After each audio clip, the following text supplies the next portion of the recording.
워킹맘을 위한 학습관리 노하우예요. 워킹맘도 있으시고 집에 계신 육아맘도 있으시잖아요. 그래서 제가 학습관리를 어떻게 했는지 제가 16년차 베테랑 워킹맘이라고 써있잖아요. 제가 2005년에 웅진북클럽에 입사를 했어요. 그때가 큰아이가 8개월 때 입사를 해서 작년 5월에 지역 본부장으로 위촉을 했습니다. 그래서 한시도 쉬지 않고 사실은 8개월 차 아이가 지금 17살이 되기까지 지금 열심히 웅진북클럽과 우리 아이를 키우면서 달려왔거든요. 그래서 너무 궁금해들 하시더라고요. 어떻게 아이를 키우셨는지. 그래서 저도 지금 저희 딸은 고1, 중1이에요. 그래서 사랑스러운 두 딸의 엄마예요. 어렸을 때 웅진에 들어왔어요. 큰아이가 정말 이렇게 걸음마도 못 댔을 8개월에 들어와서 지금 웅진 북클럽과 함께 16년을 같이 일하면서 아이를 키웠고요. 그리고 우리 아이들이 큰애 같은 경우는 굉장히 요리를 좋아해요. 요리를 굉장히 좋아하고 봉사활동도 되게 즐겁게 하는 아이예요. 작년에 저희가 용인에서 우수 봉사자증도 제가 문자로 받았거든요. 그래서 봉사활동도 즐겁게 하는 아이고, 그리고 우리 아이 같은 경우는 그 해에 작년에 중3이었거든요. 되게 씩씩하게 혼자 미국으로 공부를 하러 교환학생을 갔어요. 우리가 거기 연고가 있는 것도 아니었고, 근데 미국에 이런 교환학생 프로그램이 있어? 라고 했더니, 그러면 엄마 나도 그냥 평범하게 살고 싶지는 않으니까 특별한 삶을 한번 살아보고 싶어 하면서 가서 잘할 수 있을 것 같아 라고 하면서 씩씩하게 혼자 미국으로 갔어요. 근데 간지 얼마 되지 않아 코로나 때문에 다시 돌아오긴 했어. 1년을 못 채우고. 그래서 8개월 만에 다시 들어왔고, 거기서 친구들도 굉장히 많이 사귀고 그렇게 지내고 들어와서는 미국에서도 굉장히 공부를 열심히 했어요. 미국에서 열심히 공부한 성적을 가지고 올해 성남외고 1학년에 편입을 했어요. 그래서 지금 고등학교 1학년에 재학 중이고요. 이제 학교 간지 한 달밖에 안 됐어요. 한 달밖에 안 됐고, 지금 오늘은 금요일이어가지고 기숙사생활을 하거든요. 금요일이어서 오늘은 와서 오자마자 이제 수행평가하느라 너무 힘들었다면서 지금 방 안에서 이렇게 자고 있거든요. 그래서 어떻게 조금 일을 하면서 아이가 스스로 이렇게 공부를 시킬 수 있었는지, 그리고 보통 공부 많이 시키는 엄마들이 얘기하잖아요. 어떻게 공부시켰어요? 어떤 학원을 보냈어요? 이렇게 얘기를 하는데 학원은 특별히 많이 다니진 않았어요. 본인이 원할 때 무슨 과목을 하고 싶다라고 하면 제가 알아봐서 학원을 보냈고요. 그렇지 않았을 때 같은 경우 학원을 보내지 않고 대부분 저 인강이나 그런 걸 통해서 공부를 했어요. 그래서 우리 아이들을 어떻게 좀 이렇게 키울 수 있었는지 그 부분을 좀 말씀을 드리고 싶어요. 그래서 첫 번째로 제가 말씀을 드리고 싶은 거는 지금 포스트 코로나 시대잖아요. 코로나 이후에 아이들 교육을 어떻게 할 건지, 그리고 두 번째는 학습 환경을 만들어줘야 되잖아요. 학습 환경을 어떻게 만들 건지, 그리고 슬기로운 생활 습관을 잘 만든 아이들이 학습 습관을 잘 할 수 있거든요. 그래서 슬기로운 생활 습관을 만드는 방법, 그리고 자기주도 학습이 뭐고 어떻게 준비하는지, 그렇게 해서 이걸 하기 위해서 엄마는 도대체 뭘 배워야 하는지, 요거에 대해서 오늘은 조금 강의가 길 수도 있을 것 같아요. 가능하면 좀 빨리빨리 짧게 얘기하긴 할 건데, 그래도 가능하면 제가 가지고 있는 노하우를 많이 알려드리도록 그렇게 해보도록 하겠습니다. 첫 번째, 지금 포스트 코로나 시대잖아요. 코로나 후에, 코로나 전과 후가 굉장히 많이 다르죠. 저는 너무 지금 아이들한테 안타깝고 미안하더라고요. 정말 제대로 밖에 나가서 맑은 공기 있을 때 숨을 쉬면서 나들이 할 수 있는 그런 날이 얼마나 앞으로 있게 될까, 이런 것들 되게 많이 걱정이 돼요. 지금 유아 아이들 같은 경우는 특히나. 왜냐하면 사회성이나 생활 습관이나 그런 것들이 지금 굉장히 많이 중요한 시기인데, 이 시기 때 집에만 있었던 아이들이기 때문에 그 후에 예후가 어떻게 되든 사실은 저도 굉장히 걱정이 되는 부분 중에 하나예요. 근데 이 시기 때 공부를 하는 우리 아이들의 학습 습관은 안전한가요? 과연 안전할까요? 여기 보시면은 코로나19로 인해서 심각하게 학력 격차가 벌어졌어요. 그래서 매우 심각이 20%고요. 심각학편이 60%예요. 그래서 총 80% 이상이 엄청 심각하다, 학력 격차가 굉장히 심각하다, 이렇게 많이 말씀을 하고요. 이렇게 학력 격차가 벌어진 이유가 뭘까요? 왜 이렇게 벌어졌죠? 아이들이 학교를 가지 못해서. 그게 왜냐하면 학교에 가서 학생하고 교사 간에 피드백을 해야 되는데 그게 안 되고 그냥 집에서 온라인 클래스를 해서 자기가 그냥 스스로 공부를 하다 보니까, 그렇게 공부를 늘 하던 습관이 있던 아이들 같은 경우 충분히 할 수 있는데 온라인 클래스가 처음이고 노트북도 처음 쓰고 패드도 처음 쓰는 아이들 같은 경우는 거기서 선생님들이 얘기해서 쏟아지는 것들이 제대로 자기 정보가 들어오지 않아요. 그리고 규칙적인 생활 관리가 굉장히 힘들어요. 그쵸? 그렇기 때문에 지금은 저희 작은 딸 같은 경우는 우리 일주일은 학교를 가고 중학생인데 일주일은 집에서 온라인 클래스 하거든요. 그래서 조금 익숙해져서 이렇게 줌을 통해서 실시간으로 수업을 많이 해요. 1학기 때는 거의 다 이런 원격 수업이나 줌 수업이 아닌 그냥 인강처럼 듣는 온라인 클래스 수업을 했었어요. 그렇기 때문에 얘가 이걸 그냥 낮에는 조금 늦게 일어나서 하다가 오후에 그냥 하고 싶으면 하고 하루 안에만 끝내면 되는 그런 수업이었는데 지금은 조금 바뀌었더라고요. 실시간으로 이렇게 수업을 많이 하고 그리고 선생님들이 이렇게 머리를 애들이 많이 한대요. 카메라를 이렇게 머리를 들리거나 아래로 내리면은 선생님이 이렇게 얘기한대요. 지금부터 얼굴 안 보이는 사람 발표시킨다 그러면은 노트북을 다 이렇게 들어가지고 얼굴을 보이게 한다고 하더라고요. 다행히 큰아이는 기숙사 생활을 하고 있기 때문에 기숙사에 들어가서 공부를 해요. 그래서 조금 그 부분 같은 경우는 제가 코로나 시대가 오고 나서 지금 생각을 한 게, 기숙사에 있는 학교를 보내기 잘했다 이런 생각을 되게 많이 하거든요. 그리고 교육이 굉장히 양극화가 됐어요. 혹시 이런 얘기 신문에서 보셨어요? 대치동 A학원 운영 중인 호텔 연계교육 특강반은 수업료가 3주에 190만 원에 달한대요. 그리고 학부모 부담인 4성급 호텔비 88만 원과 교재비 15만 원이 별도래요. 이렇게 호텔에서 방 잡고 공부를 하는 거예요, 아이들이. 그리고 학원 관계자는 그룹당 10명 내로 국어, 영어, 수학, 탐구 과목별 전담 강사가 학원의 운영을 못하니까 호텔에서 수업을 하는 거예요.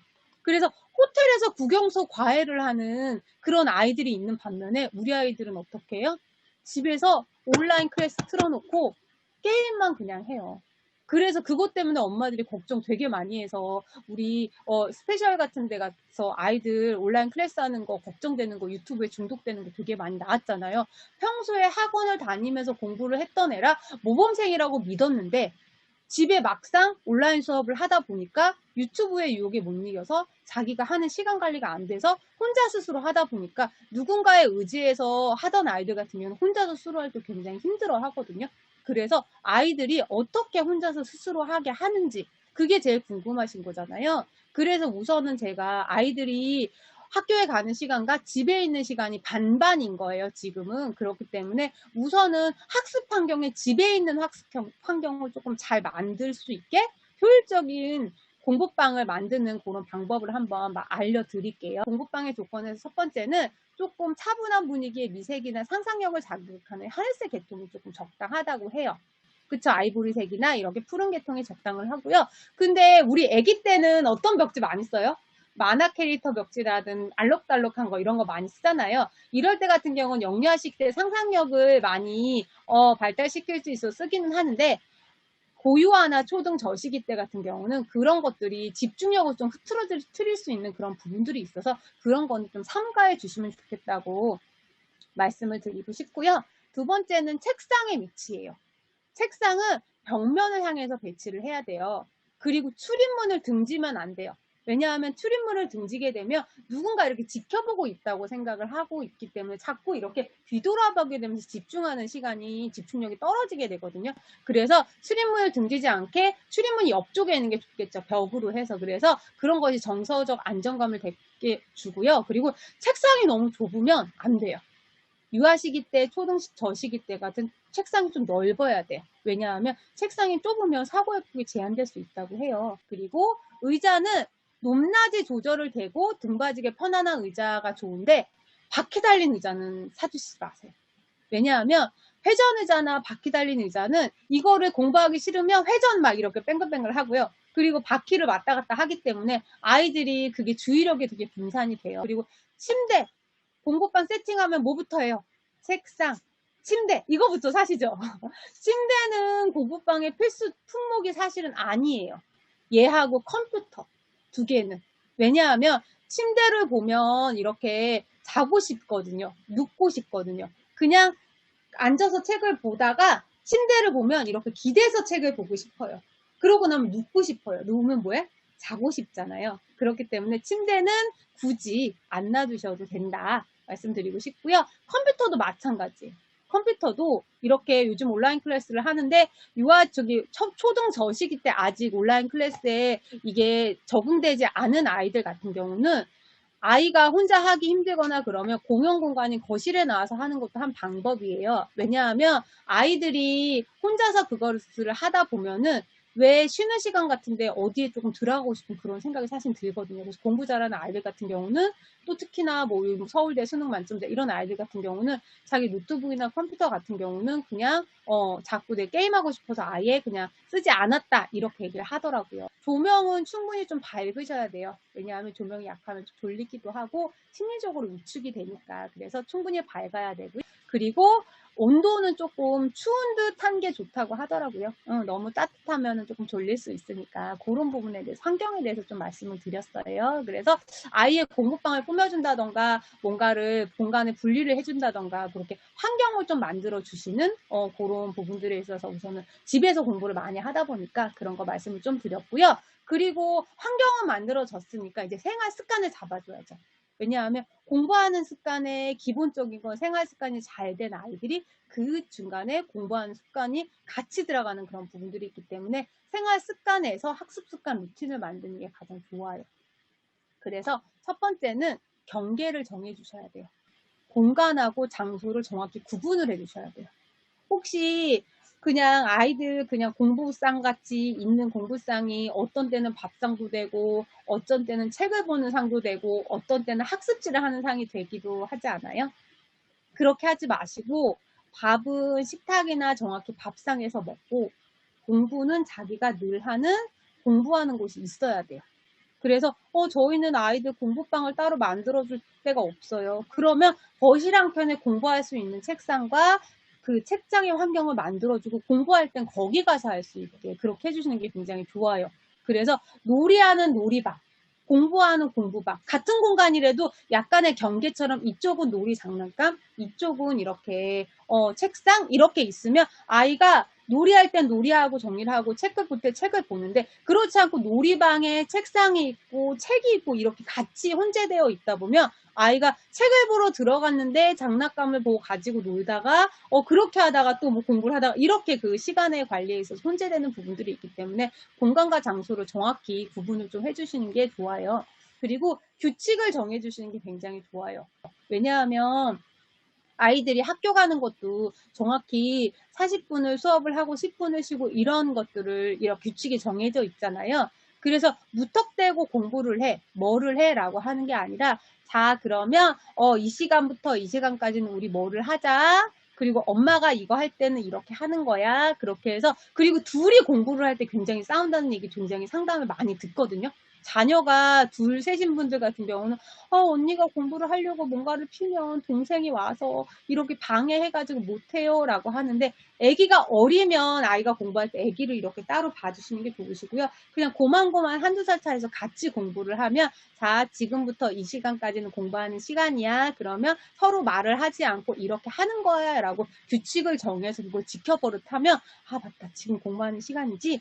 그리고 엄마한테 물어볼 때는 먼저 물어보는 사람 대답해 줄 거야. 그리고 엄마는 책을 갖고 올 때 책 읽는 시간이야. 그러면 먼저 책을 갖고 오는 사람을 읽어줄 거야. 그 다음에 책을 읽어주고 나서 이 아이 다 읽어주면 다음에 두 번째 가지고 온 사람 읽어줄 거야. 그래서 규칙이 다 정해져 있으면 싸울 일이 별로 안 생겨요. 그래서 저희 같은 경우는 아이들 키울 때 저는 저녁 때 퇴근해가지고 거의 책을 많이 읽어줬거든요. 그럴 때 같은 경우는 저녁 먹고 책 읽는 시간이 항상 있었잖아요. 그러면은 지금부터 책 읽는 시간이야. 그러면 빨리 가서 책을 갖고 온 사람 저 먼저 읽어주세요. 그렇게 해가지고 책을 읽어주면은 다음 아이는 기다려야 돼요. 자기 책을 읽어줄 때까지. 그래서 저희도 3살 차이여서 사실 너무 힘들었거든요. 큰아이가 이제 5살, 6살이고 아이가 이제 2, 3살 정도 됐을 때 자기 먼저 읽어달라고 때를 쓰잖아요. 그럼 울고불고 난리를 해도 언니가 먼저 갖고 왔으면 저는 절대로 둘째 거 먼저 읽어주지 않았어요. 그랬더니 한 달 울었던 것 같아요. 자기 안 읽어준다고. 그렇게 울다가 나중에는 지쳐서 책을 이렇게 들고 있으면서 자기가 먼저 갖고 오지도 않아요. 사실은 언니가 먼저 갖고 오면 꼭 따라쟁이잖아요. 그러면 들고 울다가 지쳐가지고 나중에는 이렇게 있다가 언니 책 읽어주면 이렇게 보더라고요. 언니 책 읽어주는 거 이렇게. 그러다가 나중에는 기다리기 시작을 했어요. 기다리기 시작을 하니까 그게 시간이 적어도 한 달 이상 걸려요. 우리 아이는 못 기다려. 다 기다릴 수 있어요. 엄마가 정확히 규칙을 정해주면 아이를 따를 수 있으니까 너는 공부 가르치는 게 너무 힘들어요 하지 말고 아이들하고 규칙을 한번 정해보세요. 그러면은 지킬 수 있는 규칙을. 그러면은 조금 아이 학습시키는데 훨씬 수월할 수 있는 그런 부분들도 있고요. 그리고 시간표를 만드셔야 돼요. 집에 있는 시간에는 시간표를 만들어서 우리 그러면 아침에 몇 시에 일어날까? 몇 시에 일어나서 할까? 시간표는 우리는 언제만 해요? 방학 때만 시간표 만들죠. 평소에도 유치원에도 다 시간표 있잖아요. 그쵸? 이 시간에 뭐 하고 이 시간에 간식 먹고 그 다음에 오전 시간 수업하고 점심 시간 있고 다 시간표가 있는 것처럼 집에서도 그냥 하루를 대충 보내는 게 아니라 아침에 우리 그럼 몇 시에 일어나자. 그리고 오후에는 뭐 하자 해가지고 그러면은 아이가 그러면 유치원 아이인데도 그러면 하루에 뭐 할지 1시간 단위로 해요. 뭐 해요. 이렇게 엄마들 고민하시잖아요. 8시에 일어나기로 했으니까 8시 빨리 일어나야지. 이게 아니라 유치원 아이들 좀 저유아 아이들 같은 경우는 오전에 그냥 해야 할 일. 아침에 일어나서 오전에는 뭐 이런 책을 본다. 오전에는 뭐 어떤 걸 한다라고 오전하고 오후에 할 일 그 2개 정도만 하시는 게 좋아요. 왜냐하면 그렇게 오전 오후를 자유롭게 잘 쓰다 보면 고유화가 되기 시작을 하면 시간을 조금씩 1시간, 2시간 이렇게 분배를 할 수가 있거든요. 근데 이건 절대 혼자 하시면 안 돼요. 이거는 아이하고 함께 하셔야 돼요. 그래서 우리 책 읽는 거 엄마랑 책 읽는 거 아침에 하는 게 좋아? 저녁 때 하는 게 좋아? 그럼 나는 아침에 엄마 책 읽어줘. 책 읽을 거야. 아침에 뷔페도 볼 거야. 그럼 아침 시간에 그거를 아침에 뭐뭐 하기.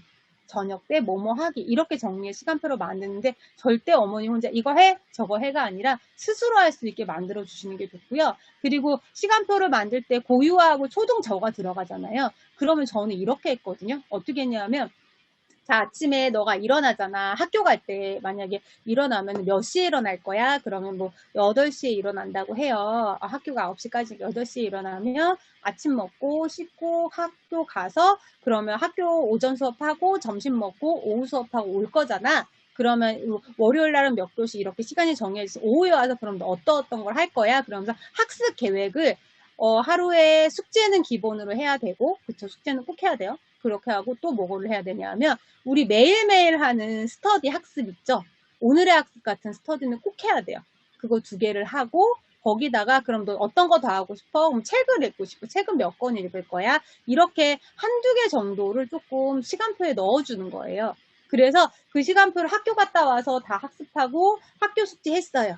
그 다음에 뭐 했어요? 우리 오늘의 학습했어요. 엄마 나 책 2권 읽어요. 책 2권 읽었어요. 이렇게 아이들이 갔다 와서 자기가 할 일을 스스로 이렇게 하게 되잖아. 1학년 저학년 때부터. 그러면은 갔다 와서 말하지 않아도 그거를 해요. 그리고 시간표를 만들고 이렇게 하다 보면 지키지 않을 때가 있어요.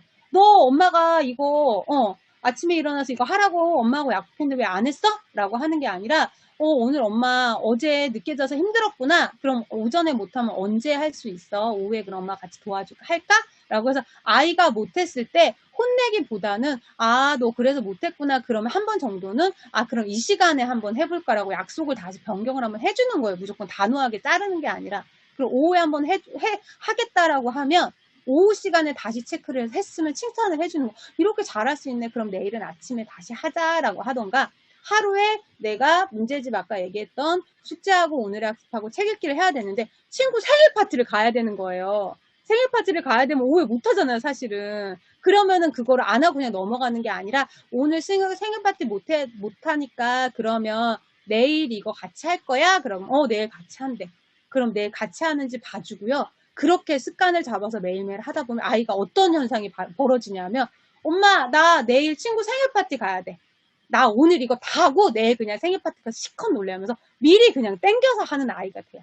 그렇게 습관을 잡다 보면 나중에 아이가 초등학교, 고학년, 중학교 가면 시험 보잖아요. 그럴 때 같은데 자기의 하루 일과 스케줄을 해야 될 거를 학습 리스트가 있어요. 투두 리스트처럼 학습 리스트에서 내가 뭘 하고 못했는지를 체크하는 아이가 돼요. 그렇게 해서 시간표를 유아시기 때부터 오전에 오후에 할 일, 그래서 어떤 것들을 한번 같이 정해보는 거예요. 그래서 그거를 한번 지켜나가는 걸 엄마랑 같이 해본다면 나중에 충분히 스스로 잘할 수 있는 그런 아이가 돼요. 그래서 이런 것들을 매일매일 하는 일상생활 속에 루틴을 만들어 놓잖아요. 그러면 이런 일상의 루틴들이 잘 지켜지게 되면 이게 학습으로 그대로 옮겨가서 학습할 때도 이런 루틴이 생기게 되는 거예요. 그래서 생활습관의 그런 생활 시간표를 한번 아이하고 같이 짜보시면서 너무 타이트하게 짜면 안 돼요. 그래서 저는 처음에 아이하고 1학년 때 학습 스케줄을 짜는데 엄마 나 이거 책 하루 10권씩 읽을 거야. 막 이래요. 그리고 문제집 하루 10장씩 풀을 거야. 그래. 10장 너무 맞을 것 같은데 엄마 깎아줄게. 하루에 2권만 읽어도 돼. 1권만 읽어도 돼. 이렇게 깎아주고 10장 문제집 푼다 그러면 너가 풀 수 있으면 풀어도 돼. 근데 최소로 해서 나는 이렇게 풀었으면 좋겠어라고 하면 하루는 10장 푸는데 다음부터는 못 풀거든요. 그럼 엄마 그냥 나 2장씩 풀을게. 이렇게 되기도 해요. 그래서 아이하고 이렇게 스케줄을 잡다 보면 아이가 더 많이 하고 싶고 더 잘하고 싶은 욕구를 만들게 되는 게 아이하고 엄마하고 규칙과 시간표를 조금 만들게 되는 그런 좋은 생활 습관을 만드시면 좋을 것 같고요. 그렇게 좋은 생활 습관을 만든 습관 가지고 제가 뭐 한다 그랬어요? 학습 습관으로 가지고 온다고 했잖아요. 그쵸? 그래서 우리 아이가 어떤 아이였으면 좋겠어요? 스스로 공부하는 아이였으면 좋겠죠. 자기주도 학습을 하는 아이. 그쵸? 그래서 자기주도 학습이 뭐냐면 학습자가 학습 참여 여부를 결정. 그리고 학습 목표, 학습 프로그램 선정, 학습 결과 평가. 그래서 전체 과정을 내가 다 하는 거야. 그래서 내가 선택해서 이걸 할지 안 할지, 내가 이걸 왜 하는지, 그리고 어떻게 공부를 할 건지, 그리고 내가 나온 점수에 대해서도 자기가 스스로 다 받아들일 수 있는 게 자기 주도 학습이거든요. 근데 저는 너무 깜짝 놀랐어요. 자기주도 학습이 사실은 한 7, 8년, 거의 10년 전부터 자기주도 학습이 좀 대세였어요. 근데 어떤 아이가 제가 상담을 하는데 자기주도 학습 배우러 학원을 보낸다고 하더라고요. 자기주도 학습을 배우러 학원 가는 아이들이 있어요, 요즘은. 그래서 자기주도 학습 학원 이렇게 써 있어요. 그래서 자기주도 학습을 못하니까 학원을 가서 그걸 배워오는 요즘 그런 시대예요. 그렇기 때문에 우리 아이의 기본적인 생활 습관을 잘 해놓으면 스스로 학습하는 아이를 키울 수 있거든요. 그래서 자기주도 학습을 하는데 선생님이 필요할까요? 필요하다. 선생님 필요하다. 필요하지 않다. 어떠세요? 필요하지 않다. 선생님이 옆에서 같이 있는 선생님이 다 체크해주는 선생님이 아니라 옆에서 코칭하고 가이드를 잡아줄 수 있는 사람이 필요하죠. 그래서 꼭 누가 방문하는 선생님이 아니라 누가 될 수 있어? 엄마가 선생님이 될 수도 있어요. 그쵸? 엄마가 선생님이 돼서 이렇게 하는 학습 가이드를 잡아주는 거예요. 왜? 자기가 학습 목표도 정하고 양도 정하고 평가도 할 건데 선생님이 와서 그거 다 해주면 자기도 학습 안 했잖아요. 그렇죠? 그렇기 때문에 선생님이 필요한데 엄마가 그런 선생님이 되면 좋고요. 이런 선생님은 너무 좋을 것 같지 않아요? 나만의 AI 선생님이 있어요. 이 선생님은 어떤 선생님이냐 면 AI 선생님이 나도 몰랐던 학습 습관을 분석해줘요. 이 선생님은 AI 학습 습관 분석으로 이 아이가 틀리고 나서 제시도 안 하고 안 푸는 아이인지, 그리고 문제를 1번 풀었고 3번 풀고 5번 풀고 건너뛰는 습관이 있는 아이인지, 문제를 문제 아유 모르겠다 1번 이렇게 찍는 아이인지, 그리고 문제를 자세히 꼼꼼히 풀지 않고 대충 푸는 습관이 있는 아이인지, 이렇게 학습 습관을 분석해주는 선생님이 있으면 어떨 것 같아요? 너무 좋겠죠. 그쵸? 그리고 오답 관리를 해줘요, 이 선생님은. 이 선생님은 뭐냐면 답이 틀렸잖아요. 그러면 엄마가 틀렸어? 그러면 이게 몰라서 틀린 건지 얘가 맞출 수 있었는데 틀린 건지 모르잖아요. 근데 대부분의 엄마들은 이제 뭐라고 하는지 알아요? 문제 풀어서 모르면 이거 우리 아이 아는 건데 이렇게 얘기해요. 그렇게 되게 많이 얘기를 해요. 사실은 이게 몰라서 틀린 걸 수 있거든요. 근데 오답 관리 AI 선생님은 맞출 수 있어서 틀린 건지 몰라서 틀린 건지 이것도 다 분석을 해줘요. 요즘은 이런 문제의 습관 푸는 학습 습관에 관한 AI 선생님이 이걸 다 해줘. 이렇게 해주면 너무 좋을 것 같지 않아요? 그쵸? 선생님이 와서 이렇게 가르쳐 준 게 아니라 얘가 뭔가 습관이 있는 그런 습관을, 잘못된 습관을 이런 습관이 있네요 라고 알려주면 내가 그걸 알고 그거를 바로 잡을 수가 있잖아요. 그래서 요 AI 선생님이 나도 몰랐던 학습 습관을 분석해 주는 선생님이 있어요. 이 선생님은 어떤 선생님이냐면 AI 스터디 키즈 선생님이고요. AI 스터디 초등 선생님이고 AI 스터디 중등 선생님이에요. AI 스터디 클럽은 학습 습관 분석을 해주기 때문에 고유아부터 중등까지 아이들이 학습을 하는 거에 정확한 습관 분석을 해줘서 저는 이게 가장 좋더라고요. 프로그램 중에서. 그래서 언제부터 시작해요? 라고 하는데 조금 똘똘한 아이들은 5세부터 가능하고요.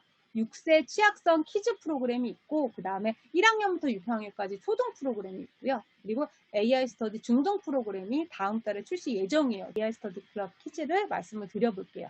그래서 슬기로운 초등 준비 AI 스터디 클럽 퀴즈에 대해서 말씀을 드릴 거고요. 첫 번째는 AI 두뇌 트레이닝을 해요. 그래서 두뇌 트레이닝으로 시작하고 오늘의 학습으로 완성해서 자기주도 학습 습관을 장착을 시켜줘요. 아이가 딱 패드에 들어가서 이런 거를 할 수 있게. 그리고 두 번째는 진단검사를 해요. 얘가 어떤 수준인지. 그래서 진단검사를 통해서 나한테 딱 맞는 맞춤 학습을 하고 슈퍼 초딩 파워를 장착을 할 수 있게 해주는 게 AI 스터디 클럽 퀴즈예요. 그리고 세 번째는 독서 습관, 문해력, 사고력의 목까지 독서 코딩까지 가능하게 해줘요. 그래서 창의적인 독서 능력을 장착하게 해주는 게 뭐다?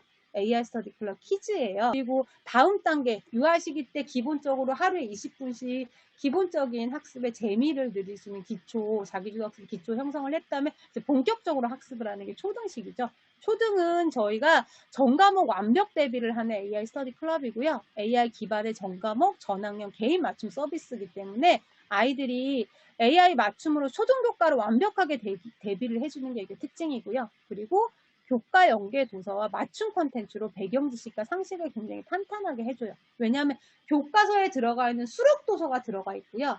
교과서에 들어가 있는 연계 도서가 들어가 있어요. 거기에 도서뿐만 아니라 뭐가 콘텐츠가 같이 들어가 있기 때문에 아이들이 단순히 공부만 하는 게 아니라 책만 본 게 아니라 그 다양한 교과 연계의 배경 지식을 넓힐 수 있는 것들을 보실 수가 있으시고요. 그리고 AI 공부 친구와 전문 선생님이 매일 공부 습관을 꼼꼼하게. 그래서 AI 공부 친구가 있어서 얘가 문제를 풀 때마다 얘가 옆에서 나와서 잘했어 하고 이것도 한번 도전해볼래? 이런 친구들이 옆에서 같이 나와서 같이 재밌게 학습을 할 수 있도록 이걸 누가? 혼자 스스로 할 수 있게 도와주는 게 AI 공부 친구라고 보시면 될 것 같아요. 그리고 AI 스터디 클럽 중등 지금 고학년이신 어머니들은 중등이 다음 달에 오픈이 돼요. 저도 많이 기대되는 상품인데 이게 대치동 에듀에서 나온 그런 프로그램이라고 해서 저도 기대되는 부분들이 있어서 요거는 12월에 오픈되면 그때 한번 또 설명을 드려보도록 할게요. 그렇게 해서 아이들이 그러면은 이렇게 스스로 재미있게 학습을 하는 자기주도 학습을 하고 싶게 하는 이런 AI 선생님이 있으면 너무 좋겠다. 우리 집에 그냥 띵동 와서 매일 채점해주고 문제를 풀어주는 그런 선생님이 아니라 학원을 가보세요. 아니면 학습지 선생님 집에 와보세요. 아이가 틀린 문제를 왜 틀렸는지에 대한 분석을 하지 않으세요. 그쵸? 얘 학습 습관 분석은 하지 않으세요. 그쵸?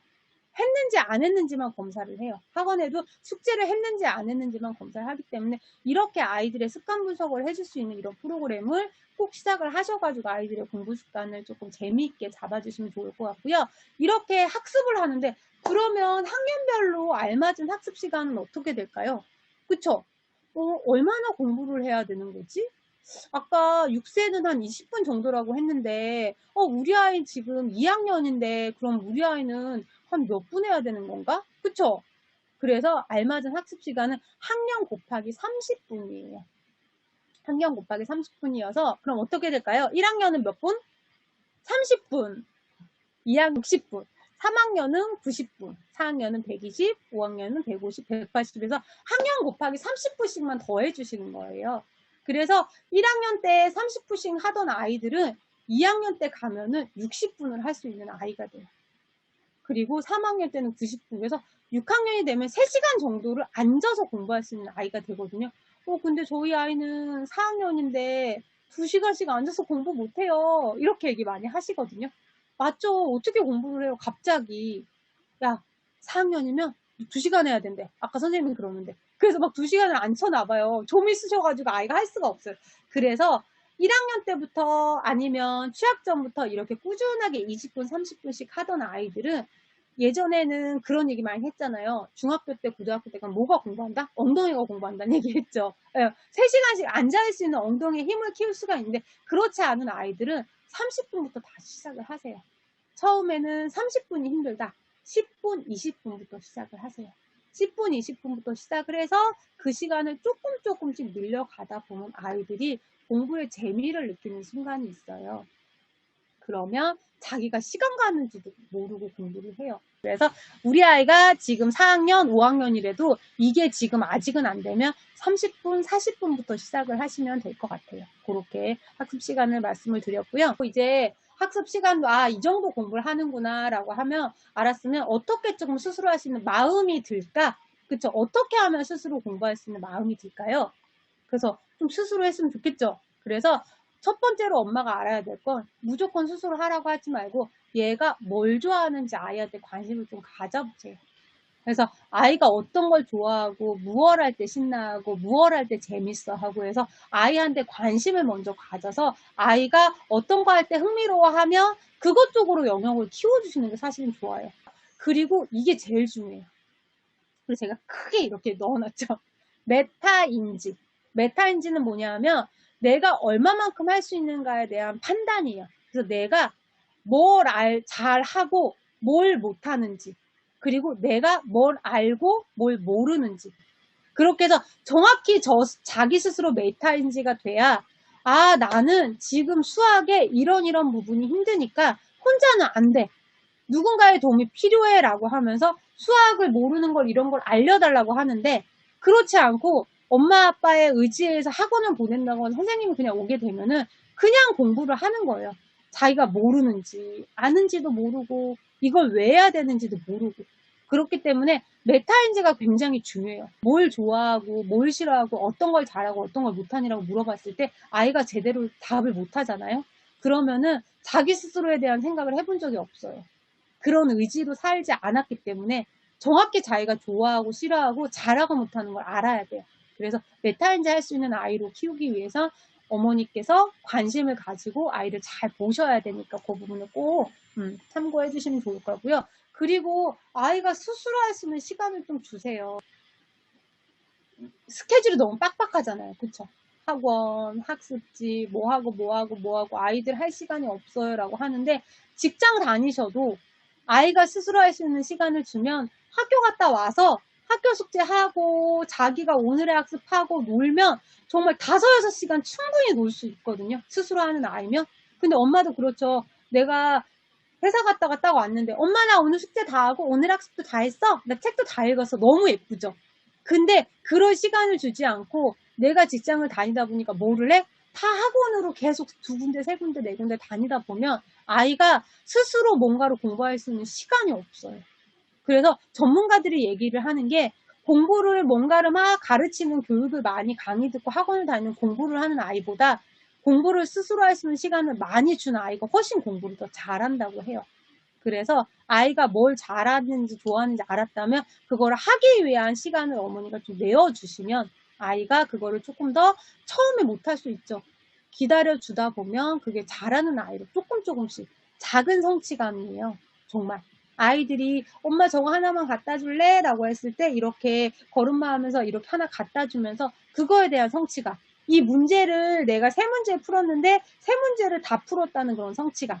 그쵸? 오늘의 학습 딱 20분 하는 건데 그걸 다 했다는 성취감을 유아시기 때부터 계속 키워주면 나중에 아이들은 성취감이 자신감이 되거든요. 그래서 스스로 할 수 있는 시간을 좀 주셔서 성취감과 자신감을 좀 키워주시면 어떤 아이를 구매하면 자존감이 높은 아이로 크게 돼요. 그래서 꼭 이거는 말씀드리고 싶어요. 스스로 아이가 할 수 있는 시간을 좀 많이 주셔야 나중에 돈 안 들이고 학원 안 보내고 혼자 공부하는 아이로 키울 수 있어요. 자기가 모르는 걸 찾아가면서. 그리고 정말 중요한 게, 아이가 약속을 하고 아까 시간표 만들라고 했죠. 아이가 시간표 만들고 같이 하기로 했으면 아이를 믿어주세요. 너 이렇게 하기로 했잖아. 근데 왜 안 했어? 라고 혼나기보다 이렇게 하기로 했는데 왜 못한 이유가 있었어? 라고 물어보면 이렇게 해서 나 못했어. 이렇게 얘기를 해요.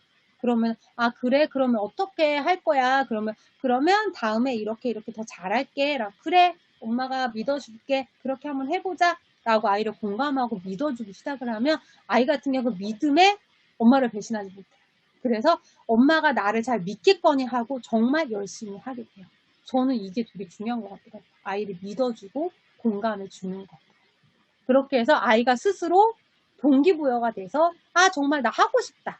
엄마를 위해서가 아니라 내가 하고 싶어서, 내가 성취감이 있고 내가 자신감이 있어서. 그렇게 해서 학습자의 의욕을 불러일으키는 게 동기부여잖아요. 이 동기부여만 시켜주시면 혼자서 공부하는 아이를 클 수 있어요. 그래서 동기부여를 꼭 시켜주는 게 좋다. 동기부여를 그냥 느닷없이 어떻게 동기부여를 시킬 수 있을까요? 자녀의 마음을 좀 어루만져 주셔야 돼요. 그래서 이렇게 계획표도 짜고 학습 환경도 만들어줬어. 그리고 생활 습관도 잡았어. 근데 너 왜 안 해? 가 아니라 그 공부법이 길들여지고 할 때까지 기다려주는 거예요. 공감해주고 우리 아이는 잘할 수 있을 거라고 믿는 거예요. 왜냐하면 그렇게 믿어주는 엄마가 있다라고 하는 게 굉장히 든든한 자신감을 가지게 되는 거예요. 그래서 엄마들이 아이를 믿어줬으면 좋겠다. 기다렸으면 좋겠다. 이런 생각을 되게 많이 해요. 이분 혹시 누군지 아세요? 아시는 분도 있을 것 같으세요. 이분은 이적 어머니 박혜란 작가님이세요. 이분 같은 경우는 이적이 형제가 3형제 모두 서울대 간 거 아시죠? 하도 많이 나와가지고 3형제 모두 서울대를 갔대요. 근데 엄마의 비법이 교육을 안 시키는 게 엄마의 비법이에요. 교육을 시키지 않아요, 엄마가. 그리고 뭐 했어요? 널찍한 책상을 사줬어요. 공부를 할 수 있게. 환경을 마련해 줬죠. 그렇게 하고 2가지 방침을 꼭 얘기를 했대요. 어떻게? 첫 번째, 공부는 네 일이야. 네가 하는 거야. 내가 하는 게 아니고. 너가 스스로 한번 할 수 있게 네가 할 수 있는 계획을 세워봐. 네가 어떻게 할 수 있는지 네가 생각해봐. 너 스스로 할 수 있는 기회를 되게 많이 준 거죠. 그리고 2번째, 선생님 눈만 수업 시간에 똑바로 쳐다봐라. 수업 시간에 제대로 집중해서 공부를 하면 공부를 잘할 수밖에 없어요. 왜냐하면 시험에 80에서 90%는 선생님이 수업한 거에서 중요하다고 한 거를 시험 문제를 내기 때문에 선생님 눈만 똑바로 쳐다보고 공부를 해라. 그래서 수능 만점자 첫 번째 대답, 교과서 위주로 공부했어요. 2번째 대답, 수업 시간에 딴짓하지 않고 공부했어요. 이게 그냥 그 아이들이 기본적으로 하는 얘기거든요. 그렇게 해서 공부해라는 소리는 절대 하지 않으셨대요. 공부하라고 안 했는데 어떻게 공부를 어떻게 답답한데 어떻게 안 해 공부하라고. 이게 여기까지 못 끝까지 사는데 빨리 공부하라는 소리가. 엄마가 어떻게 했냐면 39살 때 엄마 스스로 공부를 하셨대요. 여성학 공부를 시작을 했고 엄마가 이렇게 학위를 따고 책을 쓰시고 엄마가 스스로 하는 그런 모습들이 나도 이렇게 뭔가를 해야 되겠구나 라는 생각을 되게 많이 들었다고 해요. 그리고 엄마의 모습이 존경스러웠다고 해요. 과연 나는 우리 아이한테 좀 존경스러움을 받을 수 있는 엄마인가? 나도 정말 저렇게 존경스럽다고 생각을 할 수 있는 자녀였으면 좋겠다라고 하면 내가 엄마가 배우셔야 돼요. 그래서 엄마가 좀 배우는 엄마가 되셨으면 좋겠어요. 오늘 오신 분들도 너무 이 시간에 여기 같이 있으신 것만 해도 충분히 그럴 자격이 있으신 어머니세요. 아이들을 위해서. 그렇게 해서 저희 웅진 북클럽에서는 배우는 엄마가 되기 위해서 이런 거 지원을 해드려요. 자녀들 같은 경우는 독서진단 검사 다 하셨죠. 100권 책 읽기를 하고요. 그리고 엄마 자기그만 프로그램을 위해서 이런 북클럽 처방전, 웹스맘 이런 라이브 특강들을 하고요. 그리고 놀이의 발견 쿠폰 혜택과 교육 전문가 북큐레이터의 기회를 저희가 드려요. 그렇게 해서 엄마하고 아이의 성장을 같이 지원을 해요. 왜냐하면 초등학생들이 평균 70권 정도의 책을 읽는데 북클럽 회원들은 700권 정도, 10배 정도의 책을 읽고요. 북큐레이터는 1200권의 책을 읽는다고 해요.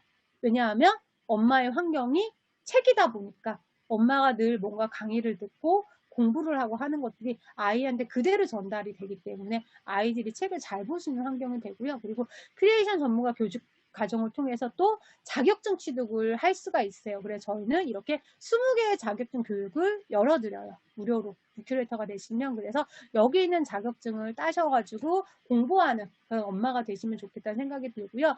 저는 더 공부하고 싶어요. 이것도 모자라요 하시는 분들은 이렇게 입학금과 등록금 지원을 해드려요. 그래서 입학금은 전액 면제를 해드리고요. 매학기 수업료의 30%를 감면을 해드리기 때문에 내가 그동안에 하고 싶었는데 못했던 공부 여기 와서 하실 수 있으세요. 그래서 조금 공부에 대한 나도 좀 배우는 엄마가 되시는 걸 추천을 조금 드리고 오늘 강의가 좀 도움이 되셨으면 좋을 것 같아요. 아이가 공부 환경을 만들어주고 그리고 아이가 학습 습관, 생활 습관을 길러서 어떤 공부 시간을 확보해서 스스로 공부하는 아이로 되는 그런 과정들을 조금 같이 얘기를 드린 거니까 그렇게 우리 아이를 좀 잘 키우셨으면 좋을 것 같고요. 지금까지 들어주셔서 너무 감사하고요. 다음번에도 조금 좋은 강의로 찾아뵙도록 하겠습니다. 감사합니다.